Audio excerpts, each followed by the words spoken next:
आज हम शुरू करने वाले हैं मैशले मैजिक एंड मसल के सीजन 2 को, जिसमें हमें divine visionary selection exam arc देखने को मिलेगा। अगर आपने इसके पिछले वीडियोस अब तक नहीं देखे हैं तो उनकी लिंक आपको डिस्क्रिप्शन में मिल जाएगी। तो चलिए जानते हैं आगे की कहानी को बिना किसी देरी के। पिछले सीजन में हमने देखा कि मैशले मागिया लुपुस के लीडर एबेल को हरा देता है, जिससे लैंग हाउस के सारे कॉइन्स इनके एडलर हाउस में आ जाते हैं, जिससे मैशले और उसके दोस्त डिवाइन विजनरी बनने के काफी करीब पहुँच जाते हैं। लेकिन सेल वॉर के साथ लड़ाई में मैशले का राज भी खुल जाता है कि उसे जादू आता ही नहीं है और वो सिर्फ अपनी ताकत के दम पर यहाँ तक आया है। मैशले के दोस्तों के अलावा एक और लड़का ये बात जान गया था और अब पूरे स्कूल में ये अफवाह फैल चुकी है कि मैशले को जादू नहीं आता। पर मैशले तो अपनी धुन में मस्त था और वो फिन से कहता है कि स्कूल के बाद उन्हें पार्टी करनी चाहिए। तभी उनके सामने एक लड़का आके मैशले से पूछता है कि क्या सच में उसे जादू नहीं आता, जिस पर मैशले टेप रिकॉर्डर की तरह एक ही बात बोलने लगता है कि उसे भी जादू आता है। वो लड़का फिर फिन को डराने की कोशिश करता है कि मैशले का साथ देने के लिए उसे भी सजा मिल सकती है, जिस पर फिन गुस्सा हो जाता है। तभी लेंस पीछे से आकर उस लड़के को जमीन में चिपका देता है। इसके बाद लेमन और डॉट भी यहाँ आते हैं। पिछली लड़ाई में डॉट बुरी तरह से घायल हो गया था, इसीलिए उसके पूरे शरीर पर पट्टियां बंधी हुई थी। स्कूल के बाद ये लोग मैशले के रूम में पार्टी करते हैं और इस पार्टी में एबेल और एबिस भी आए थे। एबेल अपने साथ पत्ते भी लाया था, पर वो साफ कह देता है कि उसे इन लोगों से दोस्ती नहीं करनी। वो सिर्फ एबिस के ठीक होने की खुशी में आया है। एबिस सबको धमकी देता है कि अगर किसी ने उसके लॉर्ड एबेल को पत्तों में हराया तो वो उसे मार देगा।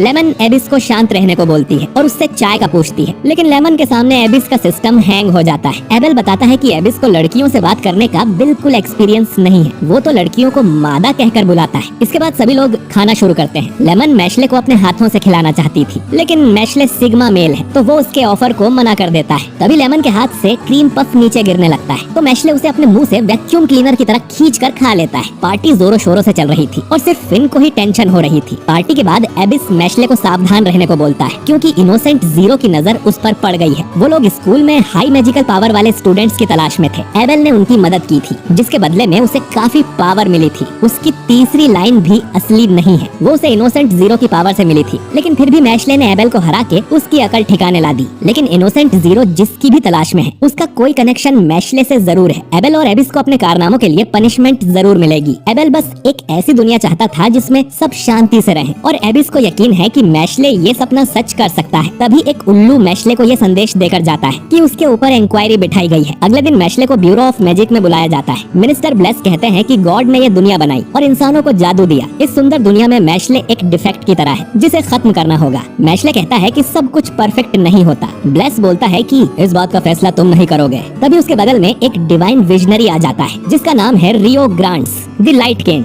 रियो मैशले से कहता है कि दुनिया में कुछ नियम होते हैं जिन्हें सबको मानना पड़ता है, लेकिन अगर तुम्हें किसी नियम से दिक्कत है तो मेजोरिटी को अपनी तरफ कर लो, फिर भले ही तुम गलत क्यों ना हो, सब तुम्हारी बात मानेंगे। इसके बाद रियो मैशले के सामने एक मोमबत्ती रख देता है और कहता है कि मोमबत्ती को बिना छुए जला कर दिखाए। इस दुनिया में जादू ही सब कुछ है, तो अगर मैशले जादू नहीं कर सकता तो उसे चमत्कार करके दिखाना होगा। ब्लेस सोचता है कि बिना जादू के मोमबत्ती जलाना तो नामुमकिन है। मैशले अब मोमबत्ती के पास आकर अपनी जादू की छड़ी निकालता है। इसके बाद वो छड़ी को जमीन पर टिकाकर इतनी जोर से घुमाने लगता है कि फ्रिक्शन की वजह से वहाँ आग की लपटें आ जाती हैं, जबकि फ्लोर पूरा मार्बल से बना हुआ था और इन आग की लपटों से वो मोमबत्ती जल जाती है। मैशले कहता है कि अपने मुक्के के दम पर वो मेजोरिटी को अपनी तरफ कर लेगा और मैशले का ये कारनामा देख रियो उससे इम्प्रेस होता है। तभी यहाँ पर बाकी के सभी डिवाइन विजनरी आ जाते हैं। इन्हें असल में प्रिंसिपल वॉलबर्ग ने बुलाया था। इनके नाम थे Revol, the immortal cane, Tsurara, the ice cane, Kaldo, the cane, Agito, the dragon cane, Sophina, the knowledge cane, Orter, the desert cane.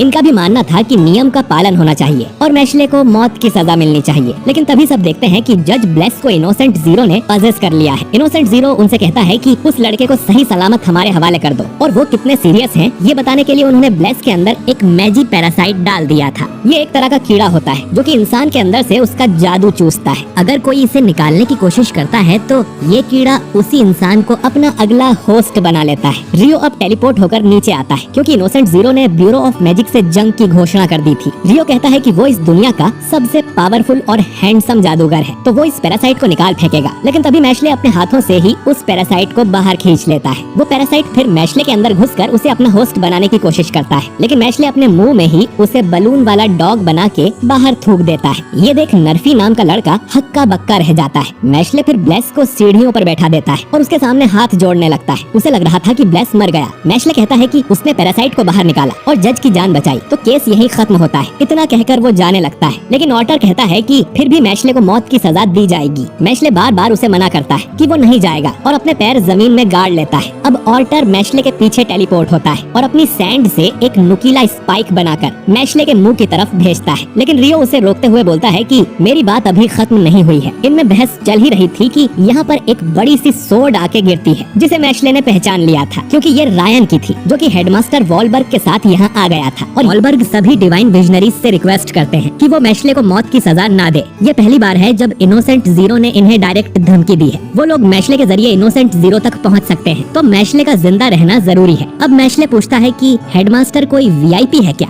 Rio Mashle को बताता है कि वॉलबर्ग खुद भी डिवाइन विजनरी रह चुके हैं, बल्कि वो अकेले थे जो इनोसेंट जीरो से टक्कर ले सकते थे। वो एक लिविंग लेजेंड है और रियो खुद भी उनकी काफी रिस्पेक्ट करता है। लेकिन ऑटर वॉलबर्ग की रिक्वेस्ट ठुकरा देता है और बोलता है कि नियम कानून से ही समाज चलता है, तो उन्हें मैशले को खत्म करना ही होगा। इसके बाद वॉलबर्ग इनके सामने अपना सिर झुका लेते हैं, जो देख सभी हैरान हो गए थे। वॉलबर्ग कहते हैं कि ये सच है कि मैशले को जादू नहीं आता और वो डिसिप्लिन में भी नहीं रहता है, लेकिन उसके पास एक हुनर है लोगों का दिल जीतने का, और उसके हिसाब से मैशले जैसे लोग दुनिया बदल सकते हैं। अभी तक बिना जादू वाले लोगों को कड़ी सजा दी गई है और वॉलबर्ग उसके खिलाफ है। उन्हें समय के साथ बदलना चाहिए और नाइंसाफी के खिलाफ आवाज उठानी चाहिए। ऑटर फिर भी वॉलबर्ग की बात मानने को तैयार नहीं था। तभी रैन भी इनके सामने घुटने टेक देता है और वो भी चाहता था कि मैशले को छोड़ दिया जाए। मैशले ने साबित किया है कि वो लोग उस पर भरोसा कर सकते हैं। फिर भी ऑटर या बाकी डिवाइन विजनरी नहीं मानते और कहते हैं कि तुम लोग अपने दिमाग की जगह दिल की सुन रहे हो। तभी जज ब्लेस बोलते हैं कि वो भी वॉलबर्ग के साथ हैं। उनकी जादुई शक्ति गॉड का दिया हुआ तोहफा है, तो जिनके पास ये नहीं है उन्हें मार देना चाहिए क्योंकि वो उनसे अलग है। लेकिन आज मैशले ने उसकी जान बचाई है और वैसे भी इस केस का फैसला उन्हें करना था, तो वो फैसला सुनाते हैं कि मैशले को मौत की सजा ना दी जाए और डिवाइन विजनरी चाहे तो जज को पनिश कर सकते हैं। ऑटर अब मैशले को जिंदा छोड़ने के लिए मान जाता है, लेकिन उसकी कुछ शर्तें हैं कि मैशले हमेशा उनकी बात मानेगा ताकि वो उसे प्यादे की तरह इनोसेंट जीरो के खिलाफ यूज कर सके। उसे ये भी साबित करना होगा कि वो इनोसेंट जीरो से लड़ने जितना स्ट्रॉन्ग है, जिसके लिए मैशले को इस साल डिवाइन विजनरी कैंडिडेट बन के दिखाना होगा। अगर वो इसमें फेल होता है तो उसे तुरंत मार दिया जाएगा। मैशले इन शर्तों को मान लेता है। मैशले कहता है कि वॉलबर्ग का सपना और एक शांति भरी जिंदगी के लिए अब सिर्फ डिवाइन विजनरी बनना काफी नहीं होगा, बल्कि वो अपने मुक्के से इनोसेंट जीरो को भी हरा देगा। इतना कहके मैशले जमीन पर मुक्का मारता है और उसके मुक्के की वजह से इनोसेंट जीरो के महल में भूकंप आ जाता है। मैशले वापस अपने स्कूल लौट आता है और सारी बात अपने दोस्तों को बताता है। ये सब सुन डॉट बोलता है कि चलो बाहर घूमने चलते हैं। इसके बाद ये लोग मार्केट घूमने निकल जाते हैं। फिन ने बढ़िया कपड़े पहने थे, लेकिन डॉट एक पूरा आर्मर पहनकर आ जाता है। वहीं मैशले अपने वर्कआउट के कपड़े में आ गया था। मैशले कभी दोस्तों के साथ घूमने नहीं गया, तो उसे नहीं पता था कि क्या पहने। आखिर में लेंस आता है, जो पहले तो नॉर्मल लग रहा था, लेकिन वो अपनी सिस्टर की फोटो वाली टी शर्ट पहन कर आया है। इसके बाद डॉट सबको एक गेम वाली दुकान पर ले जाता है, जिसमें एक कोआला की नाक में खुजली करने से उसे छींक आती है, जिससे नुकीले स्पाइक निकलते हैं। अगर वो निशाने पर लगे तो आप जीत गए। पहले मैशले खुजली करने जाता है तो उसका निशाना ठीक डॉट के सिर पे लगता है। फिर डॉट खुजली करता है और वो भी निशाना मैशले के सिर पे मारता है, जिससे दोनों लड़ने लगते हैं। इसके बाद लेंस इन सबको वांड शॉप पर ले जाने लगता है। असल में उसे एक नई जादू की छड़ी खरीदनी थी, क्योंकि जल्द ही डिवाइन विजनरी एग्जाम आने वाले हैं। इनोसेंट जीरो की वजह से एग्जाम इस बार जल्दी होंगे, जो कि इनके लिए अच्छी बात है, क्योंकि अभी के टाइम सबसे ज्यादा कॉइंस इनके हाउस में ही है। और अपनी सिस्टर के लिए लेंस मैशले से भी लड़ने को तैयार है। इसके बाद ये दुकान के अंदर जाते हैं, जिसमें ढेर सारी जादू की छड़ियाँ रखी हुई थी। सबसे पहले फिन आगे जाकर अपना हाथ ऊपर करता है और उसकी मैजिक पावर के हिसाब से एक छड़ी अपने आप ही उसके हाथ में आ जाती है। यहाँ का दुकान का मालिक बताता है कि वांड सिर्फ मैजिक पावर यूज करने का एक टूल होता है। अब लेंस आगे जाकर हाथ उठाता है, क्योंकि उसकी मैजिक पावर ज्यादा थी तो उसके पास एक स्ट्रॉन्ग वांड उड़कर आती है। दुकान वाला फिर मैशले को भी आगे बढ़ने को कहता है, लेकिन मैशले के पास तो जादू है ही नहीं, तो कोई भी वांड उसके पास नहीं आएगी। पर मैशले जैसे ही अपना हाथ उठाता है, उसे जमीन पर पड़ी एक वांड दिखाई देती है। दुकानदार बताता है कि ये वांड सदियों से यहीं पर रखी हुई है। ये इतनी भारी है कि आज तक कोई इसे उठा ही नहीं पाया है। कहते हैं कि इसके नीचे एक एल्फ वाटर बहता है, जिसका इस्तेमाल और ज्यादा वांड्स बनाने में किया जा सकता है, पर हजारों सालों से कोई भी जादू या ताकत इसे नहीं हटा पाई है। अब फिन और डॉट भड़क जाते हैं कि उसे ये बात मैशले के सामने नहीं बोलनी चाहिए थी। अब मैशले उस छड़ी के पास जाता है और एक हाथ से ही उसे उठा लेता है। उसके नीचे एल्फ वाटर का फव्वारा निकलता है। दुकानदार ये देखकर शॉक में था। मैशले कहता है कि उसे ये छड़ी पसंद आई और दुकानदार फ्री में ही वो मैशले को दे देता है। इसके बाद ये लोग टॉम और लेमन से भी जाकर मिलते हैं। फिर ये सभी मिलकर दिन भर कर मजे करते हैं और शाम तक सभी थक गए थे।